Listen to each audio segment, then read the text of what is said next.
Hey everybody. Oh, I'm so missing you guys, and I hope everything's going well. I know this has just been a sudden change with things, but I have been thinking about each one of you, and I've been thinking about just the school day and the things I'm missing the most, and the most I'm missing is seeing each of you and your smiling faces. But I hope you're doing okay and that the workload and all has been good. So what I thought I would do is try to keep reading or read aloud the Miraculous Journey of Edward Tulane. So let's just kind of recap because we're like almost to the end here. So Edward, the China Rabbit, belonged to the little girl Abilene, and they ended up going on the ship. And remember, the little boys were kind of picking about him, and he got thrown overboard. And then he was lost at sea, the bottom of the sea floor for years. And then he was discovered by a fisherman named Lawrence, who took him to his wife Nellie, where Edward then became Savannah. And then their daughter took him and threw her in the dump. So last we left off, he was with the hobo, Bull, and Bull's dog, Lucy. So I'm at chapter 14, and I thought that I would read this to you and try to keep this going, okay? So there he is. He's sitting on Bull's knee around the campfire, and that's kind of where they left off. Bull had made him the sweater and the pants and told him that now he looked like a proper outlaw. So here we go. At first, the others thought that Edward was a great good joke. "A rabbit?" the hobos said, laughing. "Let's chop him up and put him in the stew pot." Or when Bull sat with Edward carefully balanced on his knee, one of them would call out, "Get yourself a little dolly, Bull." Edward, of course, felt a surge of anger at being referred to as a dolly. But Bull never got angry. He simply sat with Edward on his knee and said nothing. Soon the men became accustomed to Edward, and word of his existence spread. So it was that when Bull and Lucy stepped up to a campfire in another town, another state, another place entirely, the men knew Edward and were glad to see him. "Malone!" they shouted in unison, and Edward felt a warmth of rush of pleasure at being recognized, at being known. Whatever it was that had begun in Nellie's kitchen, Edward's new and strange ability to sit very still and concentrate the whole of his being on the stories of another became invaluable around the hobo campfire. "Look at Malone," said a man named Jack one evening. "He's listening to every word." "Certainly," said Bull. "Of course he is." Later that night, Jack came and sat next to Bull and asked if he could borrow the rabbit. Bull handed Edward over, and Jack sat with Edward upon his knee. He whispered in Edward's ear. "Helen," Jack said, "and Jack Jr. and Taffy. She's the baby. Those are my kids' names. They are all in North Carolina. You ever been to North Carolina?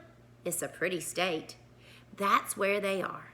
Helen, Jack Jr., Taffy. You remember their names, okay? Okay, Malone?" After this, wherever Bull and Lucy and Edward went, someone would take Edward aside and whisper the names of the children in Edward's ear. Betty, Ted, Nancy, William, Jimmy, Eileen, Skipper, Faith. Edward knew what it was like to say over and over again the names of those you had left behind. He knew what it was like to miss someone, and so he listened. And in his listening, his heart opened wide and then wider still. The rabbit stayed lost with Lucy and Bull for a long time. Almost 7 years passed, and in that time, Edward became an excellent hobo. happy to be on the road, restless when he was still. The sound of the wheels on the train tracks became a music that soothed him. He could have ridden the rails forever.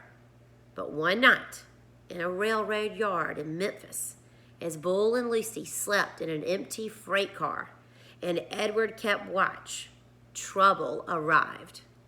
A man entered the freight car and shone a flashlight in Bull's face and then kicked him awake. "You bum," he said. "You dirty bum. I'm sick of you guys sleeping everywhere. This ain't no motel." Bull sat up slowly. Lucy started to bark. "Shut up," said the man. He delivered a swift kick to Lucy's side that made her yelp in surprise. All his life, Edward had known what he was. A rabbit made of china, a rabbit with bendable arms and legs and ears. He was bendable, though only if he was in the hands of another. He could not move himself, and he had never regretted this more deeply than he did that night when he and Bull and Lucy were discovered in the empty rail car. Edward wanted to be able to defend Lucy, but he could do nothing. He could only he could only lie there and wait. "Say something," said the man to Bull. Bull put his hands up in the air. He said, "We are lost." "Lost? Huh? You bet you're lost." And then the man said, "What's this?" And he shone the light on Edward. "That's Malone," said Bull. "What in the world?" said the man. He poked at Edward with the toe of his boot. "Things are out of control. Things are out of hand. Not on my watch. No, sir. Not when I'm in charge." The train suddenly lurched into motion. "No, sir," said the man again. He looked down at Edward. "No free rides for rabbits." He turned and flung open the door of the rail car. And then he turned back, and with one swift kick, he sent Edward sailing out into the darkness. The rabbit flew through the late spring air. From far behind him, he heard Lucy's anguished howl. "Oh, oh," she cried. Edward landed with the most alarming thump. And then he tumbled and tumbled and tumbled and tumbled down a long, dirty hill. When he finally stopped moving, he was on his back, staring up at the night sky. The world was silent. He could not hear Lucy. He could not hear the train. Edward looked up at the stars. He started to say the names of the constellations, but then he stopped. "Bull," his heart said. "Lucy." How many times Edward wondered, would he have to leave without getting the chance to say goodbye? A lone cricket started up a song. Edward listened. Something deep inside of him ached. He wished that he could cry. So here he is again, having these feelings that he's never had before. So I can't wait to find out what happens next. And I can't wait to see who he ends up with, because he is really being, his heart is really being touched, I think, by some of these people. All right, it's the first day of spring today. I hope you all got to get outside and go enjoy some of the warm sunshine and get some fresh air. And I look forward to seeing you or talking to you, I hope, again soon, and finding out what happens in chapter 15, okay? So I'll get to reading that one and videoing that one so we can take a look at that. All right, I love all of you, and stay safe. Do great on your test tomorrow, and I'll be in touch. Okay.